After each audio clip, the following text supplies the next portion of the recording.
Hello అందరికీ. Welcome to Priyanka all in one vlogs అండి. ఈరోజు వ్లాగ్ వచ్చేసి చూస్తున్నారు కదా మామిడికాయని. మామిడికాయనే మనకు వెరైటీ పచ్చళ్ళు గుర్తొస్తాయండి. సో, ఈరోజు నేను చెప్పబోయే పచ్చడి వచ్చేసి మామిడికాయ తురుము పచ్చడి. ఇందాక చూసారు కదా ఎలా తురుముతున్నానో, అలా సన్నగా తరిగి పెట్టుకోవాలండి. బాగా తురుముకొని పెట్టుకుంటే మనకు ఆ తురుము పచ్చడి అనేది 1 మంత్ వరకు నిలువ ఉంటుందండి. దాని టేస్ట్ కానివ్వండి సూపర్‌గా ఉంటుంది. మీరు కూడా ట్రై చేయండి. సో, ఈ వీడియో తప్పకుండా చూడండి. సో, ముందుగా చూసారా ఆయిల్ వేసుకొని దాంట్లో జీలకర్ర, ఆవాలు అన్నీ వేసుకోవాలి. మెంతులు కూడా వేసుకోవాలండి. పచ్చడి అంటే మెంతులు కంపల్సరీ.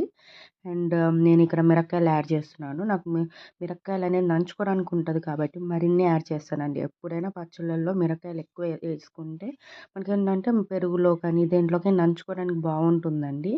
అండ్ తప్పకుండా వెల్లుల్లిపాయలు అయితే వేస్తాం కదా, అలాగే వేసాను. సో, ఇంగువ పౌడర్, ఇంగువ అసలు మర్చిపోవద్దండి. ఇంగువ మనకేంటంటే అరుగుదలకు కానీ దేనికైనా టేస్ట్ పరంగా కానీ చాలా మంచిది ఆరోగ్యానికి.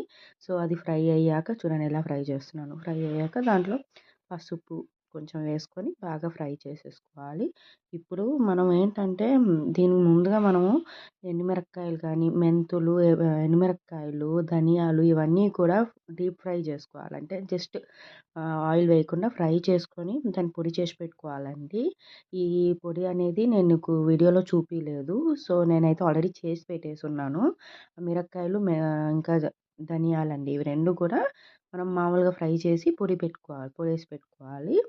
చూసారు కదా, అవన్నీ వేగాక కరివేపాకు, మామిడికాయ తురుము వేసి వేయించుకుంటున్నాము. సో, ఇదైతే బాగా ఆయిల్‌లోనే ఫ్రై చేయాలండి. నిలువ పచ్చడి కదా, కొంచెం కూడా వాటర్ అనేది పడొద్దు. మనకు వాటర్ పడితే ఏంటంటే బూజు పట్టేస్తుంది. టేస్ట్ కూడా మారిపోతుందండి. మనం వీలైనంత ఆయిల్ పోసుకుంటూ బాగా, బాగా ఊరాలండి అది. మన కళాయిలోనే తెలిసిపోతుంది. చూడండి నేను చెప్పా కదా ఇందాక ఫ్రై అని, మిక్సీ అనేసి ఇదిగోండి మిక్సీ ఏసి పెట్టేసాను. అందులో ఏంటంటే మనం మిరపకాయలు అండ్ ధనియాలు ఇవి 2 కూడా మిక్సీ వేసి పెట్టేసుకున్నానండి. ఆ పౌడర్ కచ్చా పచ్చా వేయాలండి. చూడండి ఎలా కనిపిస్తుంది కదా, వాటిని దీంట్లో కలుపుకొని బాగా డీప్ ఫ్రై చేసుకోవాలి. ఆల్రెడీ మనం ఈ మిశ్రమంలోకి మనము ఎండుమిరపకాయలైతే వేసాము. బట్ ఇదేంటంటే నంచుకోవడానికి కూడా మనకు ఆయిల్‌లో ఎండుమిరపకాయలున్నాయి.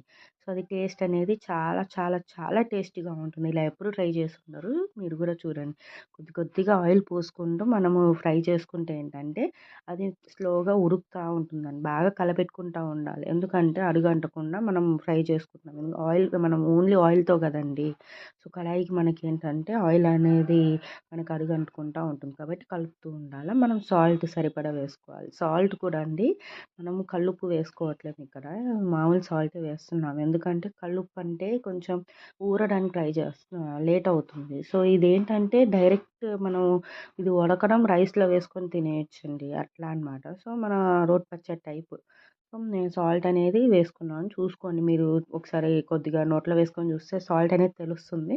తక్కువైందనిపిస్తే మళ్ళీ వేసుకోండి. చూడండి ఆయిల్ అనేది మనం ఎంత ఆయిల్ వేసామో అది కూడా మొత్తం ఊరి పైకొస్తుంది చూసారా? ఇలా ఊరితేనే మనకి ఉడికిందా లేదా అనేది తెలిసిపోతుందనమాట. సో, బాగా కలుపుకుంటే మనము ఇట్లా ఆయిల్ అనేది వేస్తూ కలుపుకోవాలి. సో, చూసారా ఎంత బాగొచ్చిందో? వీడియో మీకు నచ్చినట్టయితే లైక్ చేసుకోండి.